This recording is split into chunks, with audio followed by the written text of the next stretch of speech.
Good morning, everyone. My name is Gary Anandasangaree. I'm the Member of Parliament for Scarborough, Rouge Park, and I'm also the Parliamentary Secretary to the Minister of Justice and Attorney General of Canada. And it is my pleasure to be here with you today. I want to acknowledge that we are speaking to you from the traditional lands of many Indigenous nations, including, and most recently, of the Mississaugas of the Credit First Nation. Today, the Honourable Marco Mendicino, Minister of Public Safety, will be making a funding announcement under the Building Safer Communities Fund to support local organizations in the City of Toronto and the GTA that work with children, youth, and young adults who are at risk of joining gangs and provide exit strategies for those already involved in gang activity. We're joined here today by His Worship, John Tory, the Mayor of Toronto, and my colleague from the municipal government, Dr. Jennifer McKelvey, who's a councillor for Ward 25, Scarborough, Rouge Park. To give you an idea of how today's event will unfold, we will hear brief remarks from Minister Mendicino and Mayor Tory, followed by a question and answer period. Without further ado, I'd like to invite the Honourable Marco Mendicino, Minister of Public Safety, to say a few words. Minister? Thanks very much.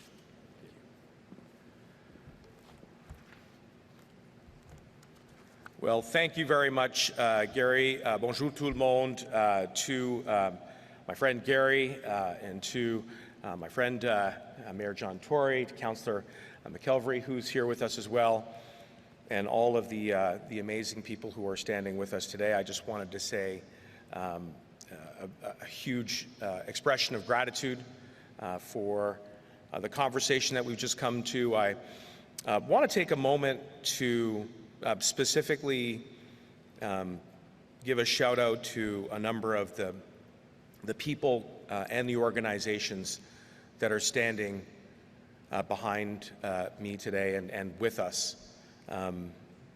So we have representatives from the Malvern Family Resource Centre, Danforth Families, One by One, Zero Gun Violence, the Coalition for Gun Control, Doctors for Protection from Guns, Mothers for Peace, BAM, which is a great organization, Syrian-Canadian Foundation, Taibu, the Agincourt Community Services Centre, and we also had with us this morning John Wiggins from the Toronto Raptors. And the reason why I'm taking a moment to highlight these organizations and the individuals that represent them is that it is because of them and every Canadian that we are here today. The scourge of gun violence is an issue that has for far too long plagued our communities right across this country. And tragically, over the last number of years, we have seen the trends of gun violence going in the wrong direction. We've seen gun violence go up. We've seen handgun violence specifically go up.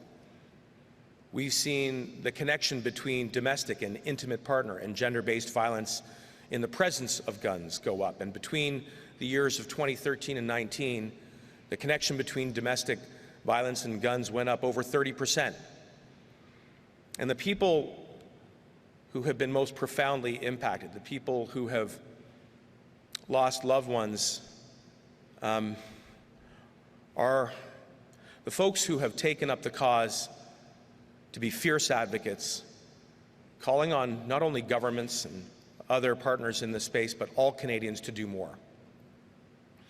And there is just simply no way to express with sufficient humility or justice the ongoing trauma and anguish and loss that the individuals who have been directly impacted by gun violence feel.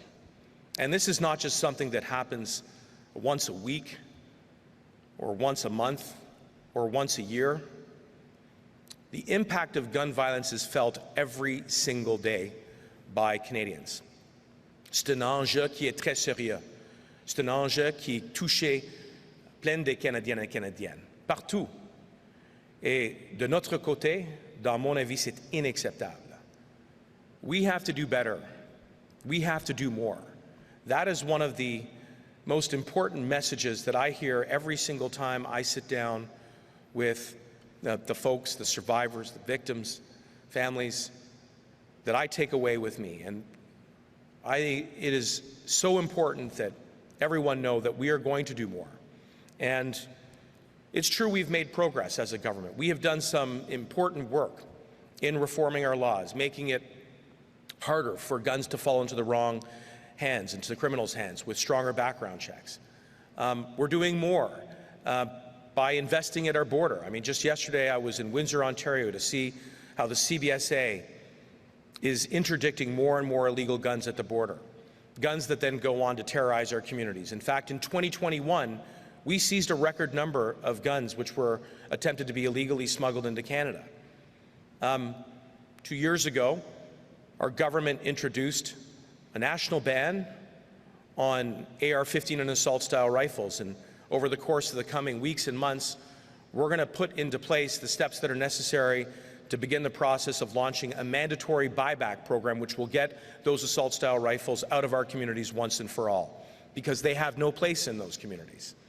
And just before the House of Commons broke for the summer recess, I launched Bill C-21, which among other things would introduce a national handgun freeze, reversing the trend of a growth of a particular type of gun that has grown on average between 45 and 55,000 new registrations each and every year over the last decade. It will introduce red flag laws to offer more protection specifically for those who have come into contact with gender-based violence and domestic violence, by allowing people to go to court and asking a judge to either seize a license or to take away a gun, but with additional protections for the identity of those individuals. And yes, Bill C-21 is going to take on organized crime head-on by raising maximum sentences, because if you're in the business of illegally trafficking guns, whether it's at an international border or in our communities, then you need to know you're going to face stiffer sentences. And we're also going to give additional powers to police to stop gun crime from occurring in the first place. So we're doing all of that. We are changing our gun laws to promote safer communities, and we're doing it on the basis of the input and the feedback that we're getting from communities. The Canadian Association of the Chiefs of Police have said that Bill C-21 is a step in the right direction. Nearly 4 out of 5 Canadians support this law. And the more that Canadians understand the good that it will do, the more we can get behind it. And that's why I'm going to continue to work with all parliamentarians to read this law, to debate this law, and to pass this law as quickly as possible. That's my commitment to all Canadians. But it's not going to be enough. Bill C-21 by itself is not a foolproof strategy. We need to do more. We need to do, as we heard this in this morning's roundtable conversation, which was very inspired, very passionate, and yes, also very raw and difficult. We need to get at the root causes of gun violence. And that's why today's announcement, which is the next phase of rolling out a $250 million fund called the Building Safer Communities Fund, is so important. Now, one of the things that I want to just explain to folks is that in order for this program to be successful, we need to work with the grassroots. We need to work with community leaders. We need to work with great municipal leaders like Mayor John Tory. And I want to take a moment to thank you, John, for all of your collaboration in this space.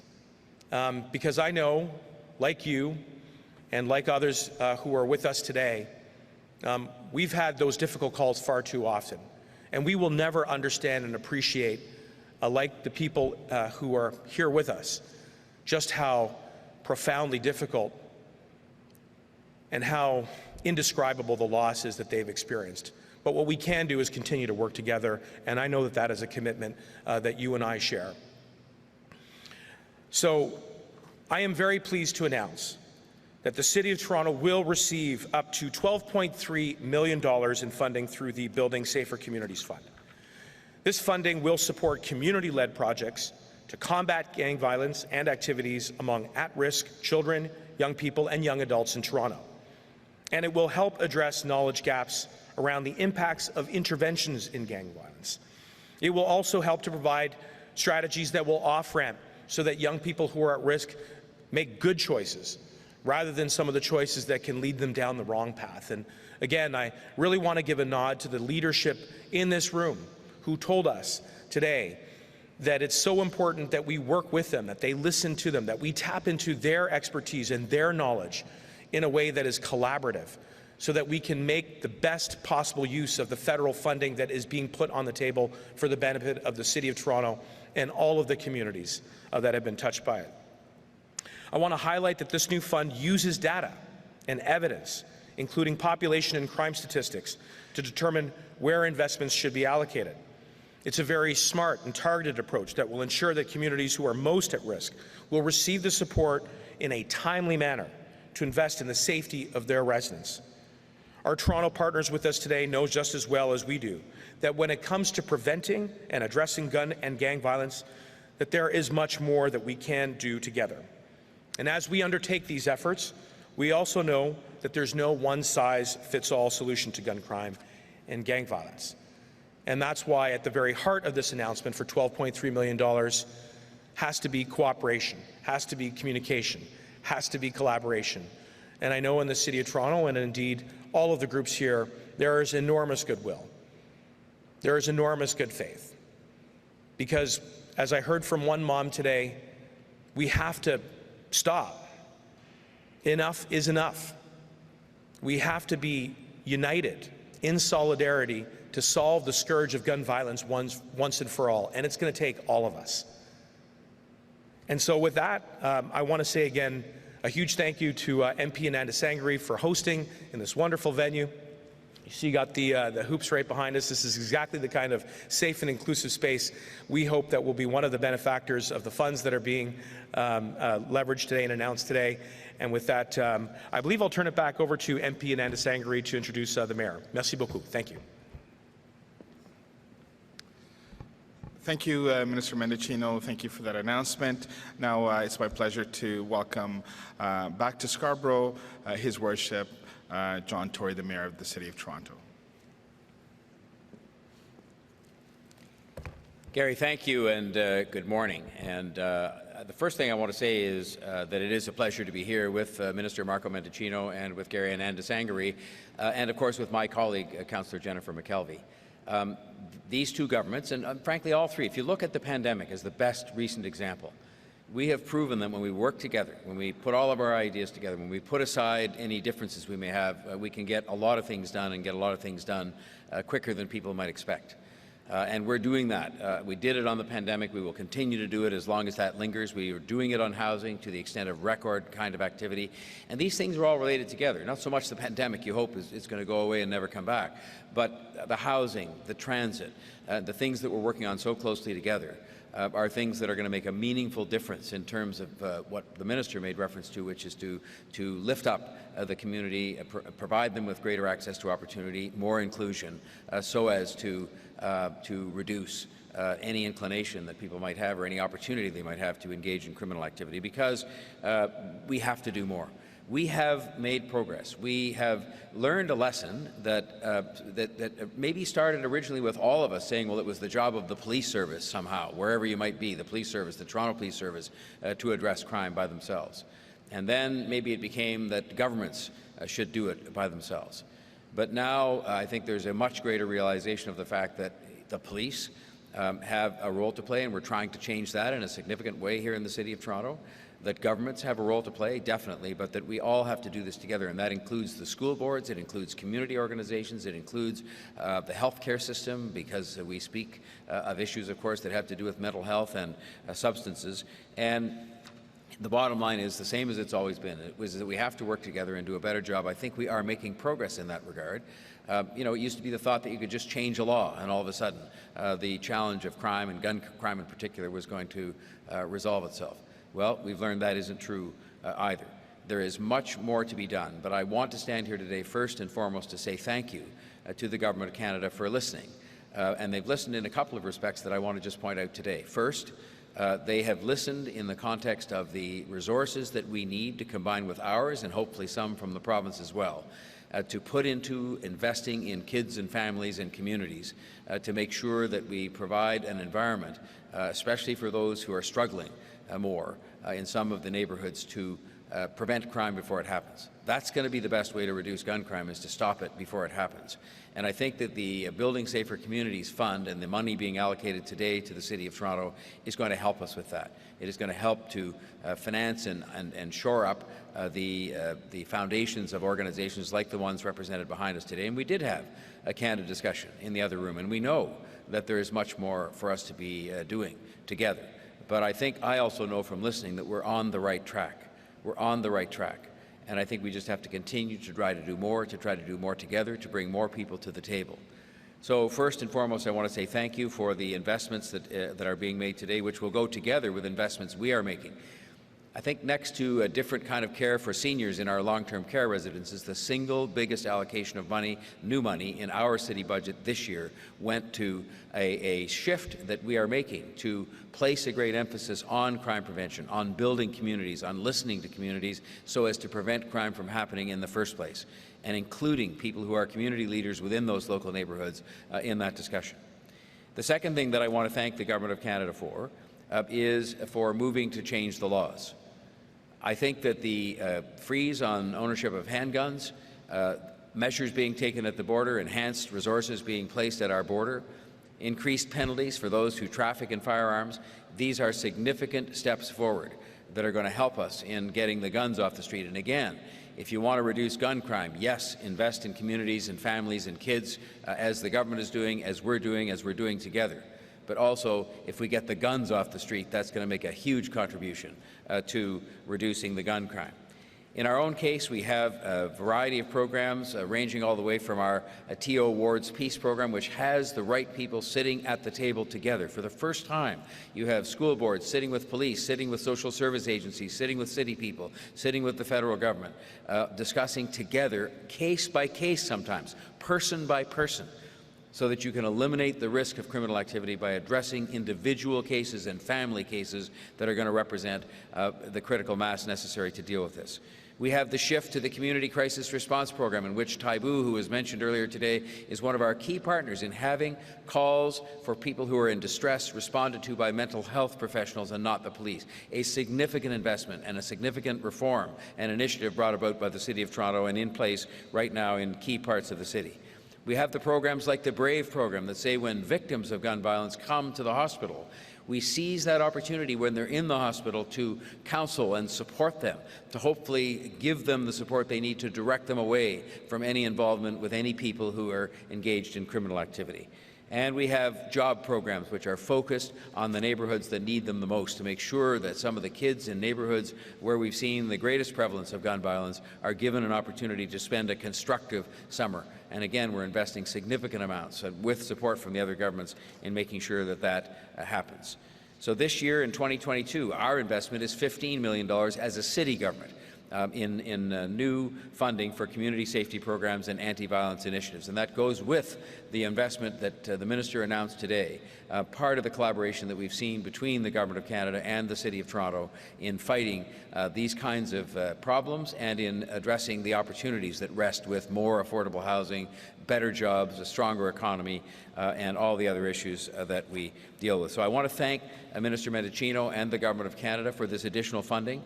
This is how we tackle some of Toronto's biggest challenges and how we will continue to do so going forward. I'm pledged to do this, working together, collaborating, combining our efforts instead of each government, each police service, each organization going off and doing its own thing.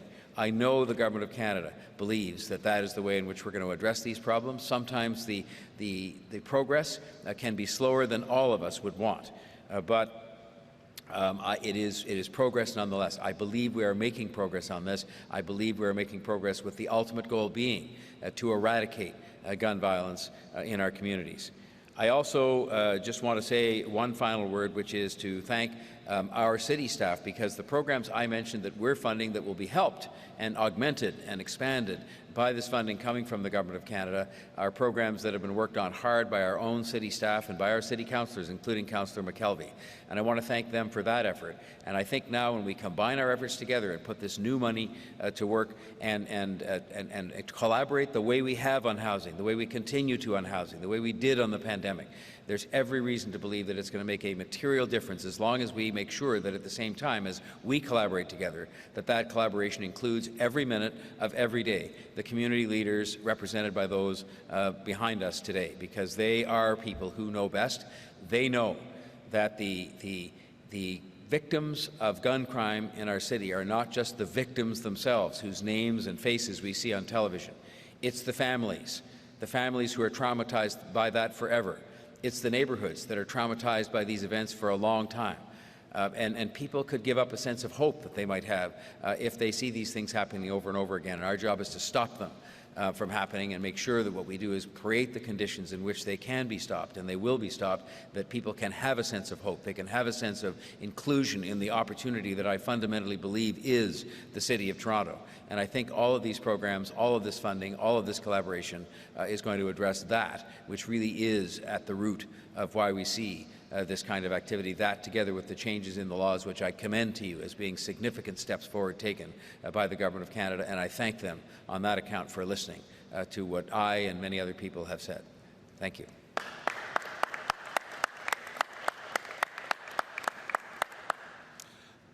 With that, I believe we'll be going to questions and answers. Yeah. So we'll do a Q&A now. It is one question, one follow-up, and both Minister and the Mayor are available. So if you can just say your name and outlet, we'll do CB24 first.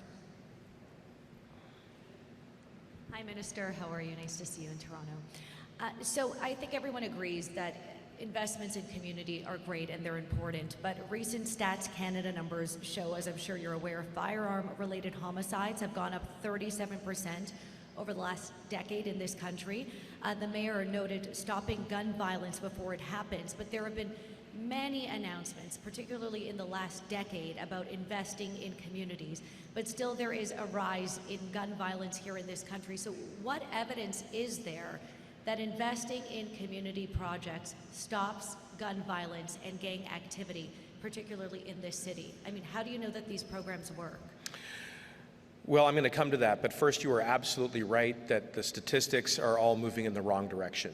And as I said in my remarks, gun violence is up, handgun violence is specifically up considerably, somewhere between 70 and 80%, and the alarming trend between the connection between gender-based violence and domestic violence in the presence of guns is up. And my response to you is that yes, today is a very important announcement.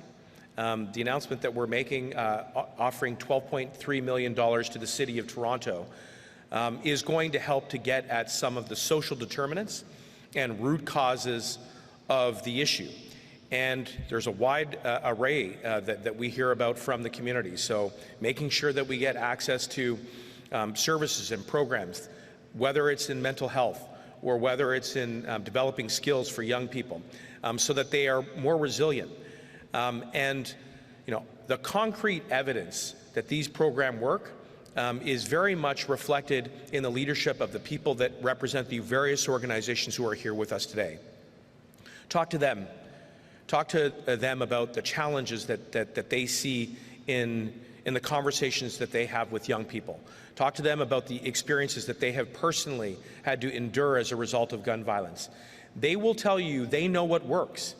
And the point of the federal government is not to dictate what those solutions are, but rather to work collaboratively with the City of Toronto and other communities who are at particularly high risk of gun violence, along with the grassroots leadership, so that we can leverage their experience, so that we can understand how best to create those safe and inclusive spaces. And that will reduce gun violence, because we will be getting at the root causes of some of the choices that are made that can lead down a darker, more harmful path, as opposed to really building up the confidence and the experience that is necessary to stay on the right path, which means making sure you get a good education, making sure you get to school so that you can get a job, making sure that we have spaces like the one that we are standing in right here, where people can congregate, especially young people, before and after school. That's one of the pillars of a comprehensive strategy that we're advancing. And I would just say, you know, far too often, it's easy to just look at one of these pillars and identify it as the cure-all. You know, introducing a new law, or investing more in police services, or investing in the kind of preventative strategies like we're doing today. The fact of the matter is that we need to be doing all three of these things, and we need to be doing it in partnership with the community, which is why this fund was created in the first place. Thank you, Minister. I should point out Christina Tenalia, CP24. I didn't mention that off the top. I want to ask you about Canada Day. As you know, the interim police chief for Ottawa Police, Steve Bell, says Ottawa Police are doing everything in their power to ensure there is not an illegal occupation on Canada Day in Ottawa. And we know here in Toronto, Mayor Tory is well aware that there is going to be an increased police presence for Canada Day celebrations here because of violence that took place on Victoria Day. But across the country, this is quite unfortunate that a number of cities have cancelled Canada Day celebrations because they say the cost of security and insurance is just too high. Are you concerned about illegal occupations taking place in other parts of the country on Canada Day outside of Ottawa? Well, first, as we head into Canada Day weekend, this is a time to celebrate who we are. And coming out of a 2-year pandemic, I think there is much to be hopeful about and to be optimistic about. And despite the fact that I think it's been fatiguing for many Canadians, we've come together on getting vaccinated. We've come together and made enormous sacrifices. And it is as a result of the resilience of the Canadian social fabric that we have good reason to be hopeful. And so my sincere hope is that this will be a weekend where, yes, we can start to see something that resembles a little bit more like pre-COVID celebrations on Canada Day. At the same time, there may be some effort among a small minority to try and cause disturbances or worse. And the last thing that we want, I would say particularly in the nation's capital, in Ottawa, is anything approaching a replay of last winter, where we saw illegal blockades adjacent to national symbols like at the seat of our government at Parliament Hill. Canada's a democracy. We need to have vigorous debates. It is one of the great engines of progress and growth in our country, and we should. And as a member of the government, I embrace those conversations. It's one of the great hallmarks of our democracy. But those discussions, as vigorous as they are, should never spill over into harmful, hateful, or even criminal conduct. And I know that the police are very much taking the lessons that were, I think, absorbed and learned over the course of the winter months in January and February, especially in Ottawa, to ensure that we don't see another replay. And so you are seeing, I think, very proactive communication on the part of the Ottawa Police Service around a zero-tolerance policy. But at the same time, the federal government will do whatever it can to support, which means including adding some additional resources from the RCMP, but doing it according to the protocols that have been put into place. So under the law, making sure that the Ottawa Police Service works first with the Ontario Provincial Police, and then where additional resources are needed to make sure that those requests are properly channeled to the Commissioner of the RCMP, and I know that she has been very proactive, as is the entire RCMP on that front. I apologize. I had a question. I don't know if you wanted to hear well. from Mayor Tory yes. on Toronto. Sorry. Christine, if I may just comment Yes, on both of your questions. First of all, on the efficacy, the effectiveness of investments in the community. I proceed from a very simple assumption, which is that nobody in this city or nobody in the world is born bad.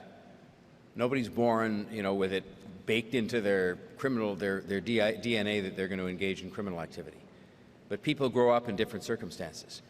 And so it is incumbent upon us in government and working with community leaders to make the investments for those who need a little bit of help, who need a little bit of encouragement to choose the right path, to be able to be on the right path. I mean, that's why housing is part of this too.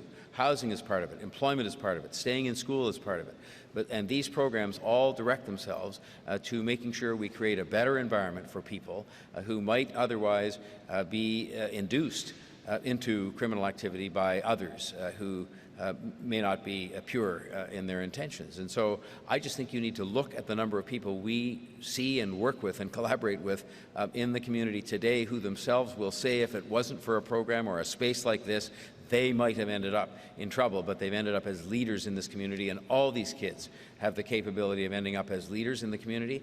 All of them have the opportunity and the aspiration to be what everybody else wants to be. When you go and talk to them, in some of the neighborhoods that have acute challenges right now, they will tell you what they want to be is the same things they want to be in their lives as every other kid in this city.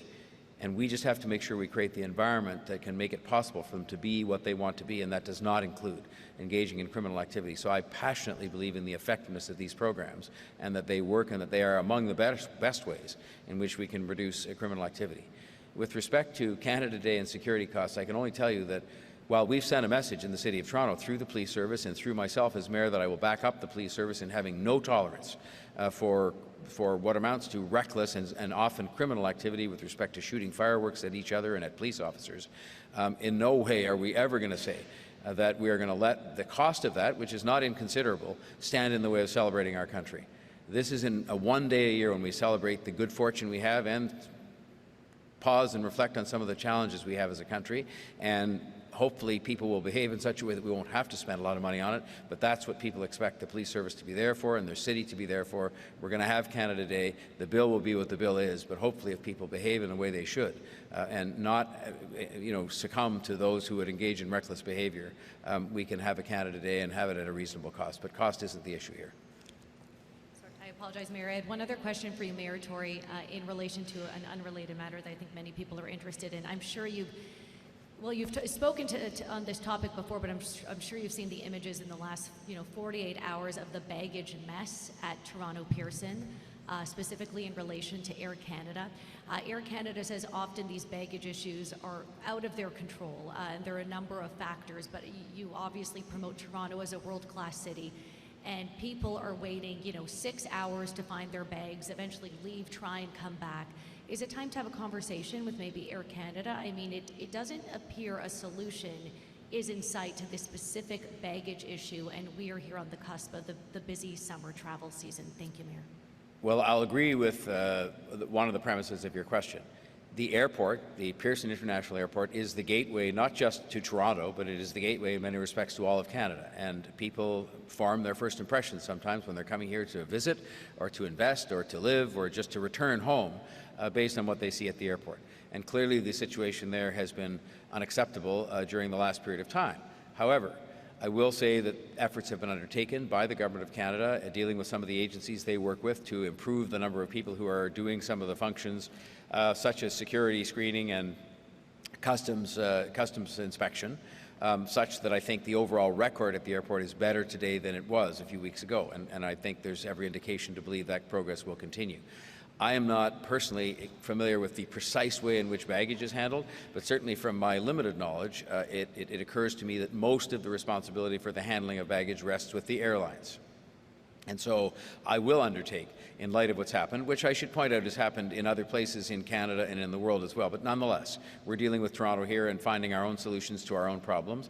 I will undertake to be in touch with Air Canada and find out from their perspective what the problem is, what they're doing to solve their part of it, and if they believe governments, in the broadest sense, can be helpful in terms of making things work better so those baggage issues don't arise, I will certainly take that to heart and communicate that to the people that are in the other governments or the agencies involved. Okay, next question. Hi, I'm Andriane Williams with CBC Radio Canada, so feel free to answer in French as well if you want to. So my first question is about today's announcement. You've said that the issue of gun violence and gang-related violence has been increasing in the past years. Also, community leaders and organizations have been calling for more funding to do some more work on the grassroots level, and Mayor Tory said that there used to be a thought that if you change the law, things could change, but community leaders have been asking for more resources for a long time, even researchers, academics. This is not like a new thing. So what took you so long to come to that realization that you have to work more with communities? Well, first, I would point out that the government has been acting with great urgency to reduce gun violence for years now. And today is just another step to reflect how serious and how committed we are to taking action, concrete action, to reduce gun violence. I mean, this is one of the themes that was expressed this morning in our roundtable. And I think what you've heard from me and the mayor and MP Anandasangaree, and I think what you'd hear from Councillor McEvery and everybody who is in this room, is that it's not about just leveraging one pillar.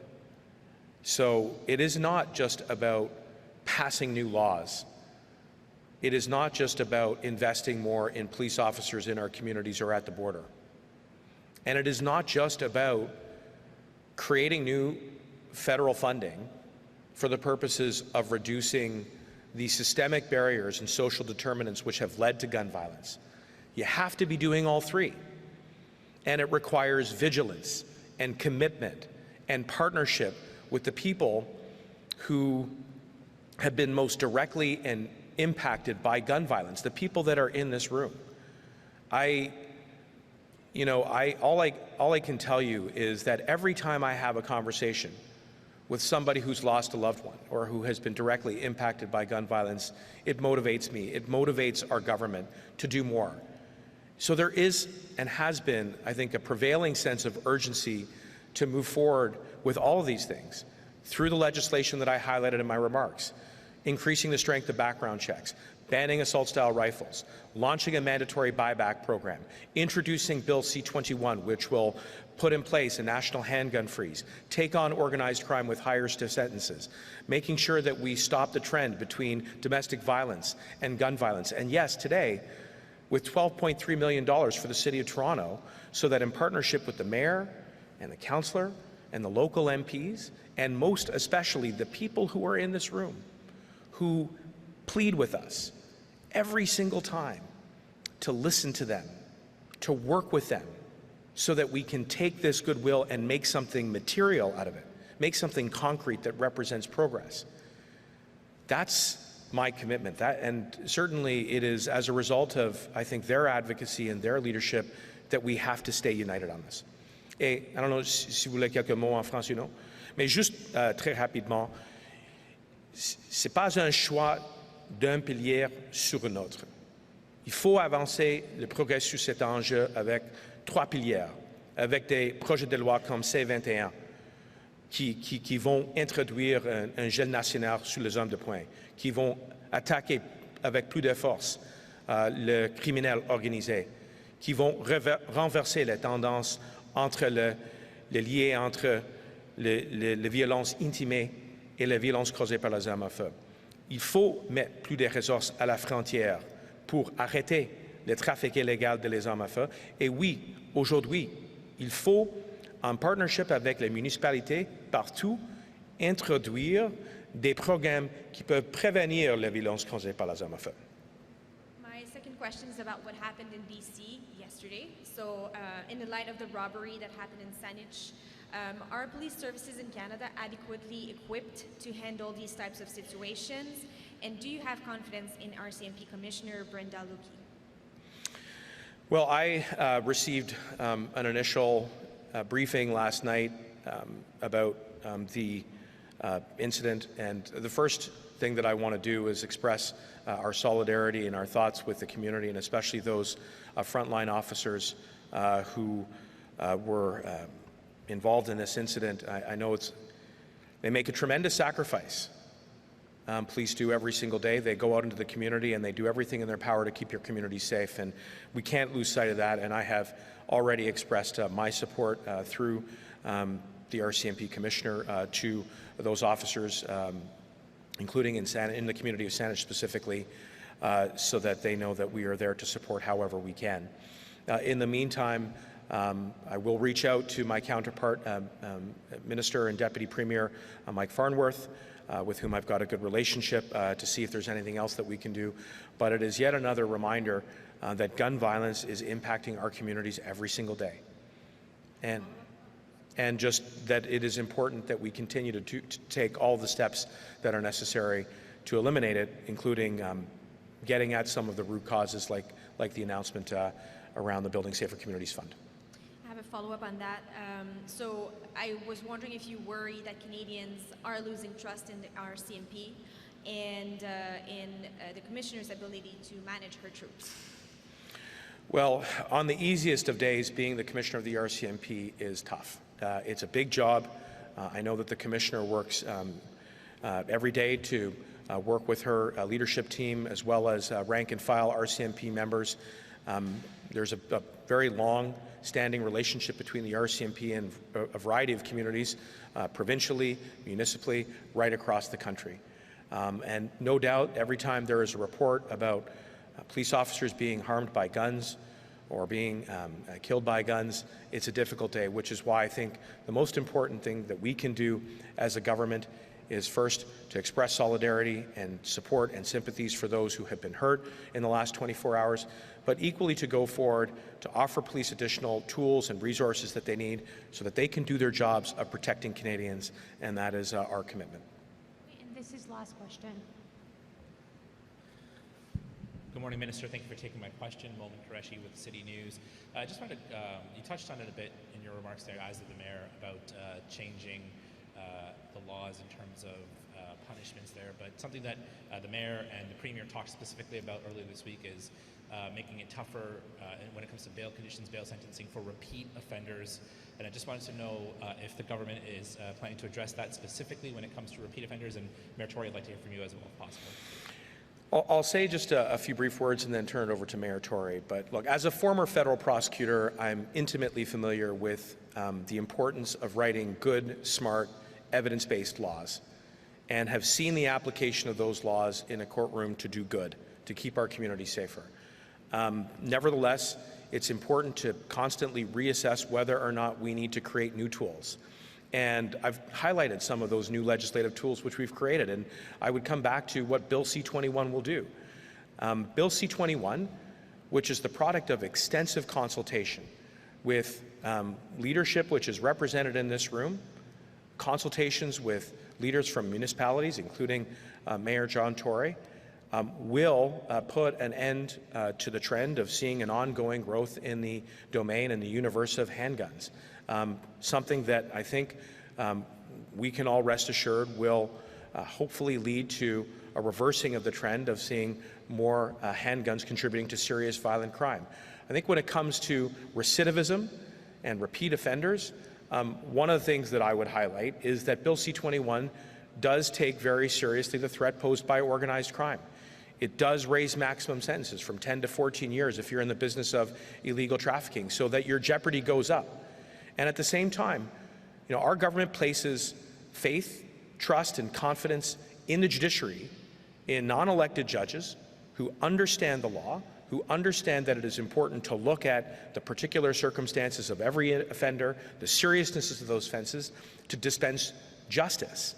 And that is one of the institutions by which we deliver justice. So we are sending a very clear and unambiguous signal that if you are going to try to terrorize Canadians by participating in organized crime, by trafficking it across international borders or in our communities, you will face greater jeopardy of going to jail for a longer period of time.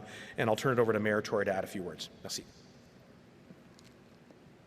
Well, Momin, thank you for the question. I will simply say this. I think the combination of the measures being undertaken presently through Bill C-21 and other measures undertaken by the Government of Canada to control both the flow of guns across the border and the trafficking of guns and possession of certain kinds of guns like handguns inside our country are very positive steps forward. I think the investments in kids and families that we're making here again today, both the city and the federal government with the money they've added to that pool, is a significant step forward. I think that some of the sentencing provisions are positive steps forward, and so I'm left with many different challenges in this area, but one that I get criticized for by some of the lawyers and others, which is that there are chronicled instances, well chronicled, recorded by name, of people who are getting out 2 and 3 and 4 times on bail when they're facing firearms charges, and each time they get out, they're facing new firearms charges. And I think we have to come to grips with that. That's just a common sense question that I would ask, a common sense question. How could it be possible in our system, and what do we need to do to fix a system that would allow people out 3 and 4 times on bail, on firearms charges, consecutively in a relatively short period of time? And I think that there have been some steps taken in the administration of justice that perhaps are positive steps to try and address it, but it's still happening, and the police service will confirm that, and that is something we have to work on, because these are clearly people who are engaged in repeated alleged misconduct. In some cases, they've had previous convictions, and they need to be kept in custody pending their trial and not be out in the street over and over again violating the law. So was this issue brought up during your roundtable discussion, and is that something that you'd still like to see more? Sorry, you have to speak up just a little bit louder. Yeah, sure. Was this discussed during the roundtable that you guys had this morning, and is this again something that you'd like to see as tougher bail sentences for people? Well, it wasn't a prevalent topic of discussion. What you have here are the people who are doing, one part of the job here, which is to work with us as partners in the community investment part of this and in building up the resources in the community to prevent the crime and to address the root causes of crime. But I will certainly say that the subject of the gun laws did come up. I would say that the instances of bail and things related to that didn't really come up, but that's not to say it isn't a prevalent topic of discussion in all kinds of communities, including the policing community. Certainly for me, it's something that's a priority, and that I'll continue to address it as long as people keep getting released over and over again on the same charges. Okay, that's it for today, everybody. Thank you and have a great day.